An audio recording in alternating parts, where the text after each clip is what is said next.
Alright, welcome back guys to Rupi Channel bersama saya Hairul Rizal.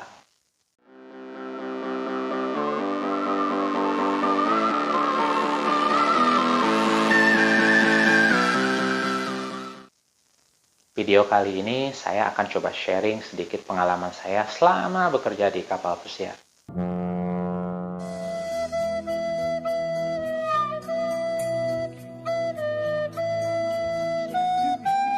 Oke, yang pertama, kapal pesiar identik dengan kapal besar, biasanya sih berkapasitas di 500 sampai ada yang 6.000 passenger ya, satu kapal besar itu 6.000. So, kalian bisa bayangkan makanya disebut kapal pesiar, semuanya ada di situ untuk tamu dan untuk juga crew member atau untuk karyawan.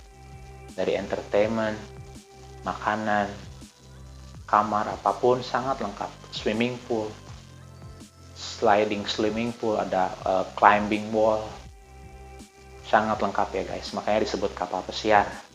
Biasanya fasilitasnya seperti di hotel pada umumnya, tapi lebih lengkap lagi.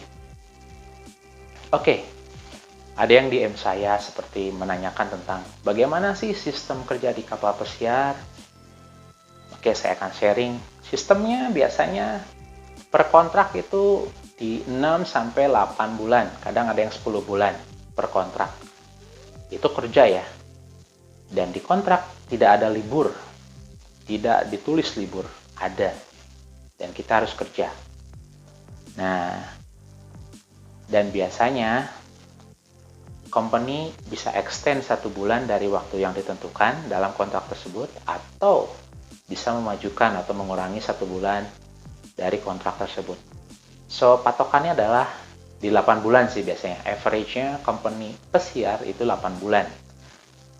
Untuk levelan di lowest level. Nggak lowest sih, tapi ya di medium lah sampai ke lowest. Biasanya di 8 bulan average-nya. Dan biasanya setelah 8 bulan kerja, pulang cuti biasanya di 2 bulan sampai 4 bulan. In between ya, 2 sampai 4 bulan. Untuk cuti di rumah. Oke, jam kerja gimana sih Kak? Di kapal pesiar enak nggak sih?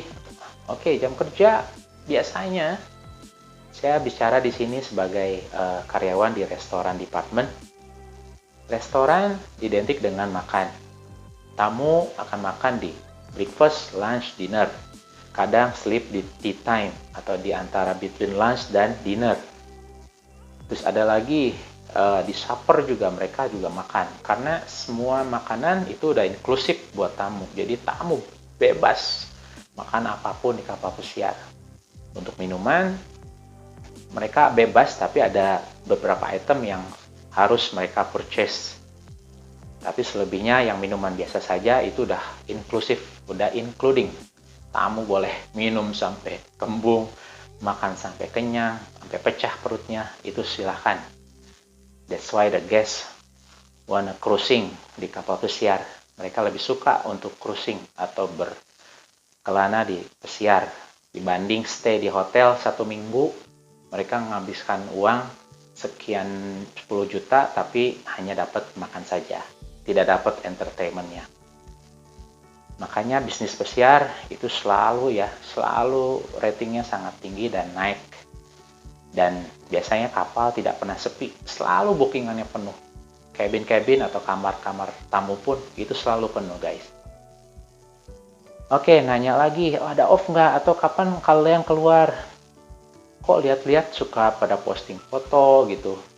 Enak banget foto di Liberty Statue, di New York, mungkin melihat abang di foto di Menara Pisa, di Florence. Betul, kalian bisa keluar. Tapi, ingat, itu harus di luar jam kerja kalian. Jadi pas lagi kalian kerja atau on duty, kalian tidak boleh keluar. Karena kalian dalam pengawasan supervisi atau supervisor kalian, bahkan manajer kalian. So, jikalau kalian off duty atau lagi break atau lagi istirahat, silahkan kalian pakai waktu untuk keluar. Dan biasanya ada timingnya guys. Kita harus cek pas di gangway atau di pintu keluar kapal tersebut. Ada timingnya, kita nyampe jam berapa dan harus balik lagi ke kapal jam berapa. Biasanya sih setengah hari. Rata-rata biasanya kita nyampe jam 8 kalau lagi berlabuh di mana gitu ya. Biasanya untuk balik on board atau harus balik lagi semua kru dan guest itu biasanya jam 5 rata-rata. Jadi itu harus dicek ya guys. Kadang ada yang jam 2 harus balik, pokoknya tetap semua harus dicek di gangway pas kamu lagi mau keluar atau lihat tempat di negara tersebut atau port mana yang kalian akan keluar. Asik-asik foto-foto, wah enakan nih ngeliat jam tahu-tahu lewat telat untuk masuk kapal. Itu sangat bahaya guys, ingat itu sangat bahaya. Karena kenapa? Jangankan karyawan, tamu pun yang telat untuk masuk kapal, kapten, sang pengemudi, itu he doesn't care bahwa kapal harus pergi-pergi. Jadi mereka mau telat, mau apa, itu ditinggalin guys. So, hati-hati dengan itu. Untuk crew member, biasanya selalu ada yang telat. Biasanya selalu ada. Nah, konsekuensinya adalah paling pahit nih. Masih diberi final warning, itu udah alhamdulillah. Tapi biasanya rata-rata kalau crew member telat masuk kapal pas lagi di port, itu biasanya di fire atau dipecat. So, be careful guys untuk itu. Jadi, jangan keasikan foto-foto tapi kita nggak aware ke timing. Kita harus cek ya. Dan kalau bisa pakai alarm lah handphonenya untuk ingat bahwa kita harus balik lagi ke kapal. Nah, jam kerja di restoran department gimana sih? Oke, restoran selalu dengan meal time. Breakfast, lunch, dinner. Ada tea time. Kita harus masuk tuh biasanya. Breakfast kita masuk, nanti kepotong break sebentar, lunchnya harus masuk, dinnernya harus masuk. Biasanya sih, kenapa nggak ada off? Emang tertulis di kontrak itu tidak ada off atau libur. Jadi selama 8 bulan, selama satu kontrak, tidak ada tulisan off atau kalian dapat seminggu sekali off seperti di darat. Tidak ada libur guys di kapal pesiar. Tapi, biasanya ada supervisor atau manager yang ngasih meal off disebutnya ya. Katakanlah meal off, seperti breakfast off, tapi kalian masuk di lunch dan dinner. Atau contoh mungkin ada berapa crew member, teman kalian ada yang lunch off, jadi mereka masuk yang breakfast, tapi dinnernya juga masuk. Lunchnya mereka keluar untuk lihat-lihat atau cari angin. Seperti itu guys. Jadi biasanya itu baik lagi ke supervisor kalian atau manajer kalian, bagaimana cara mengaturnya. Tapi biasanya rata-rata tidak setiap pelabuhan kalian dikasih meal off ya. Jadi harus gantian karena kebutuhan dan situasi di kapal. Jadi baik lagi depend of your supervisor sama manager mau ngasih atau tidak. Terus tentang makanan, crew member, karyawan, gimana kak? Makanan di kapal di provide nggak atau bebas tidak? Jawabannya ya di provide. Kita ada crew mess. Crew mess itu sebutan kantin lah, tapi disebutnya crew mess kalau di pesiar atau di onboard. Jadi crew mess itu open sama seperti restoran atau dining room. Breakfast, lunch, dinner, tea time, coffee break, supper yang malam itu buka juga. Jadi jangan takut kalian kelaparan. Jadi apapun ada di situ, mau coffee, mau jus, mau soft drink di beberapa kapal. Makanan dari chicken, dari beef, lamb, salad, apapun ada, pizza, pasta, ada itu, sangat lengkap. Jadi jangan takut kalian kelaparan, tapi baik lagi, intinya makanan ada. Oke, tentang medical, kak gimana kalau sakit, ngerasa sakit nih, ada juga yang merasa bohong-bohongan sakit, pengen biar nggak masuk, atau nggak mau kerja. Jangan takut, di situ ada nurse atau ada medical centernya. Jadi kalaupun kalian tidak sehat lagi, semua kalian mau masuk breakfast atau breakfast lah satu meal, kalian benar-benar tidak merasa enak badan, kalian bisa langsung masuk ke medical center atau calling supervisornya. dicek dulu di sana. Jadi medical center selalu ngecek ya guys, nggak yang percaya bahwa kamu bilang bahwa aku nggak enak badan, aku sakit kepala, meriang, padahal bohong-bohongan. Medical center atau nurse dan dokternya nggak langsung percaya, tapi mereka akan selalu cross check dari semuanya. Walaupun nanti hasil akhirnya bahwa dokter akan ngasih istirahat berapa jam, dia akan nulis. Kalau dia bilang fit to work atau bisa balik lagi kerja, bahwa kamu masih fit, kamu harus balik kerja. Jadi peraturannya ada ya guys. Jadi jangan disamakan dengan jangan di darat ataupun di mana saja. Jadi sangat ketat peraturannya. Jadi kalau sakit apapun silakan datang ke medical center. Semuanya di cover dan di provide. Kita tidak mengeluarkan biaya apapun. Medical center sudah. Oh iya. Terus gimana tentang cabin atau room buat kita? Oke, cabin biasanya sharing, jarang yang single atau solo cabin. Cabin itu kamar karyawannya gimana gitu. Oke, balik lagi kayak posisi seperti saya di restoran, biasanya sharing 2 orang sampai 4 orang dalam satu kamar, dan ada satu toilet di dalam kamar itu. Jadi kebayang ya, agak space-nya agak-agak terhimpit. Tapi ya seperti itulah kalau kita kerja di kapal pesiar. Ada juga kadang di kapal besar, saya juga pernah merasakan, saya pernah dapat dan sering solo cabin, which is saya dapat kamar satu, tapi saya sendirian, tidak sharing dengan yang lain. Tapi hanya toilet yang sharing in between cabin, toilet, cabin. Nah, dan tapi di kamar saya merasa sendiri karena saya sendiri yang stay. Jadi semuanya baik lagi tergantung dari assignment kapal pesiar mana yang kalian akan join. Dan tiap company tentunya beda ya. Sangat berbeda. Jadi ada yang 1, ada yang 2, ada yang 3, ada yang 4. Tapi jarang sih sampai yang 6 dalam satu kamar. Biasanya sih maksimum 4. Ya. Oke. Terus, apakah teman-teman sekamar itu semua orang Indonesia? Belum tentu guys. So semua baik lagi. Pas kita join ke kapal, kita akan di-assign ke kamar mana akan kita dapat untuk kita tinggal selama satu kontrak. Itu tergantung dari HRD-nya atau pursernya yang menentukan. Kadang kita bergabung atau satu kamar dengan teman dari Filipina, kadang Thailand atau mungkin Ethiopia, mungkin ada UK. Pokoknya di mix. Mereka suka dengan mix karena mereka akan coba untuk combine atau mencoba rasa toleransinya untuk bisa gabung sesama berbeda negara. So jadi jangan takut ya, dan jangan kaget bahwa kita akan sekamar dengan orang India. Kita harus siap, tapi kita harus saling menghormati di dalam kamar itu supaya sudah kita capek kerja, tapi di kamar kita sendiri kita selalu ribut dengan teman sekamar, itu nggak bagus ya.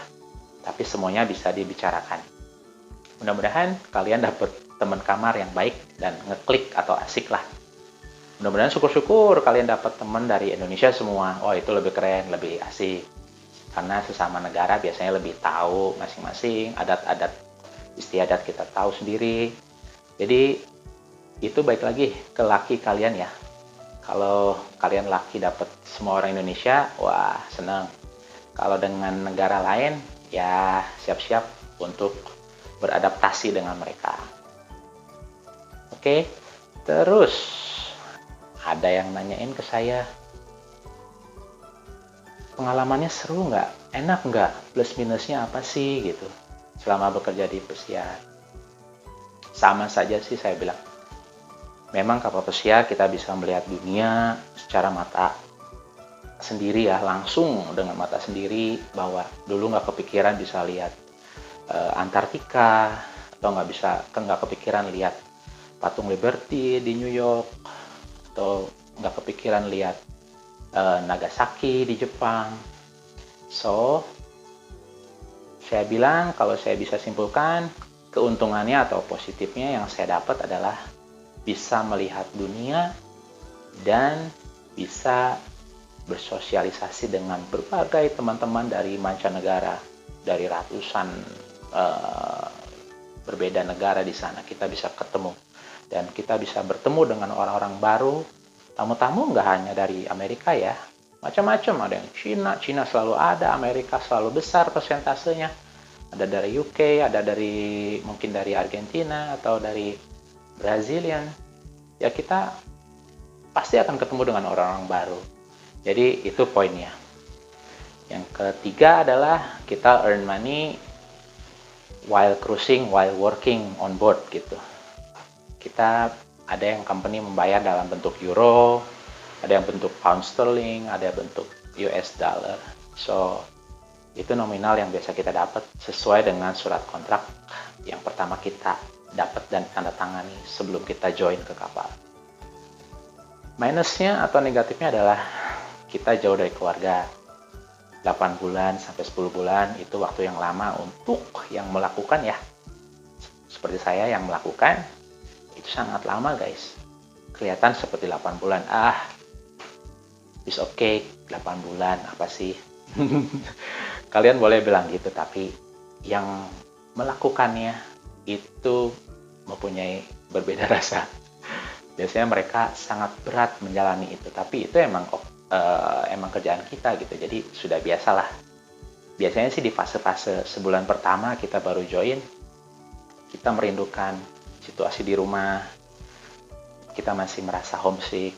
Tapi setelah itu, percaya sama saya guys, setelah bulan kedua sampai mau pulang, menjelang pulang lah ya, kita enjoy sekali dengan kerjaan udah enak, ngeklik teman-teman, kamar enak, udah settle, terus setiap hari keluar.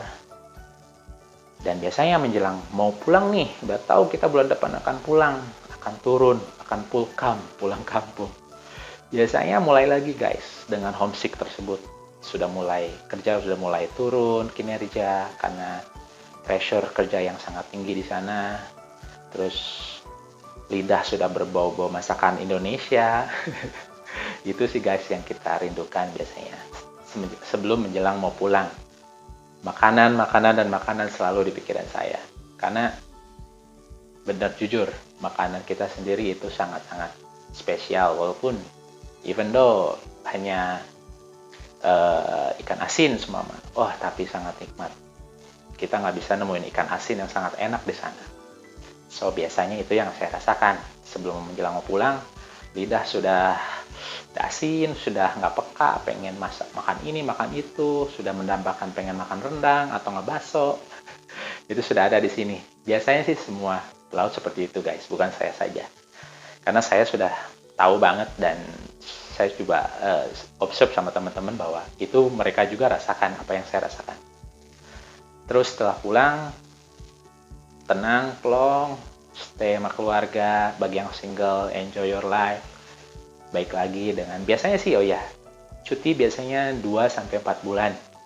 Jarang sih sampai yang 5 bulan sampai 6 bulan. Biasanya ya average-nya di 2 bulan sampai 4 bulan in between. Jadi itu jadwal cuti kita. Nah dari situ kalau udah beres cuti, kita akan tahu lagi ya kapan joinnya, kapan lagi bergabung dengan kapal mana, di port mana, negara mana. Kita akan tahu sebelumnya. Dan siap-siap lagi dengan sistem yang sama, homesick, males-malesan awal-awal join. Nanti akan enjoy ketemu, dan baik lagi nanti sebelum pulang, homesick lagi. Seperti itu yang saya rasakan setiap kontraknya. Manusiawi sih, saya juga nggak munafik bahwa semua seperti itu apa yang saya rasakan. Dan satu lagi, bahwa buat teman-teman yang akan mencoba bekerja di kapal pesiar, saya hanya sedikit sharing bahwa tetap semangat, bisa melalui jalur pendidikan ataupun tidak, itu tidak masalah. Jadi as long as your language, bahasa Inggris kalian bagus atau bahasa-bahasa yang lain bagus, itu lebih bagus dan lebih advantage untuk mendapatkan pekerjaan tersebut. Jadi saran saya, jujur saya pribadi, saya tidak mengambil pendidikan pelayaran. Saya hanya lulusan hanya SMK saja, tapi ke perhotelan alhamdulillah bisa sampai di sana juga. Jadi saya tetap bangga dengan apa yang saya dapat dan apa yang saya lakukan. Jadi title nggak masalah, mau kalian S1, D3, D1, SMK, STM. Kalau kalian pengen ke pesiar, as long as your language, English language bagus, bahasa kalian bagus, insya Allah. Dan ditambah pengalaman ya, minimum pengalaman lah 6 bulan sampai 3 bulan lah di hotel. Jadi kalian bisa berani untuk apply. Dan ditambah dengan persyaratan-persyaratan atau tips yang dari saya di video sebelumnya, kalian bisa dengerin di situ apa saja yang perlu disiapkan. Oke guys, seperti itu saja sharing kali ini. Mudah-mudahan ada sedikit pencerahan buat para newbie. Saya tahu dunia perpesiaran sangat digemari ya, bahkan dicari-cari saat ini. Saya lihat di Facebook, saya lihat di sosial media, banyak sekali yang mereka pengen bekerja di kapal pesiar. Setidaknya video ini bisa jadi sedikit ya referensi barangkali pemasukan atau ada sharingan dari saya yang bisa berkenan di kalian semua. Mudah-mudahan kalian suka dengan video ini. Jangan lupa subscribe dan kalau bisa share juga, dan juga tekan tombol loncengnya. Thank you guys for watching. Bye.